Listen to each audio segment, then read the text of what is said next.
Hi, I'm Eloise. Most may not realise, but I am autistic. Now, a lot of people think they know what autism is, but it's a lot more complex than others think. There is no true definition of autism. When they talk about a spectrum, they really mean it. Yeah. Socialisation as an autistic person is like acting in a play without being given a script. But despite that, you're expected to know all the lines and get told off if you get it wrong. I get many repetitive questions when I tell people my diagnosis, because of how much I'm asked. It's usually something along the lines of, well, you don't look autistic, or, oh, you must have a little bit, and are you sure you're autistic? None of these questions actually make much sense, and that is why I'm doing this talk. My autism is hidden, and I still believe there is an opportunity for a new perspective of what autism really means for people. So, what's masking? It's basically like acting. Lots of people, like me, want to keep our diagnosis invisible as possible. Why? Because even though masking is exhausting, even if we are often forced to hide, it's what we feel we have to do in a neurotypical world to get along. Those who mask a lot, what I call the quiet autistics, are often ignored. You'd be surprised how many people with autism are never diagnosed, going through their entire life in confusion, like the ugly duckling or an alien surrounded by a bunch of humans, all because of the stigma, like it is somehow a bad thing.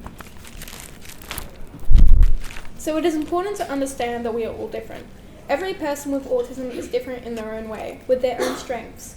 For example, when it comes to things like art and psychology, I can understand and improve myself on these skills faster than an average person. One of my teachers the other day, One of my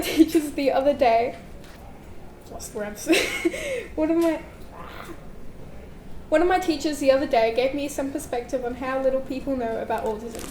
A student had asked if the teacher thought they had autism, and the teacher said something along the lines of, autism is a spectrum. Good start. Some people are 1% autistic, some are 100. I'm sure you're not 100. The teacher literally described autism the same way they talk about someone's DNA.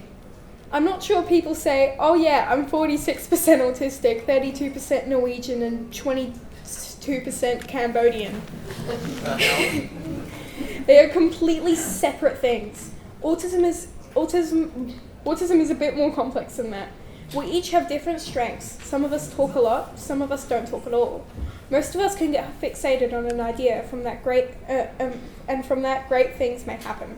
Or perhaps we just like to spin a knife on the floor for hours on end. It is that complex.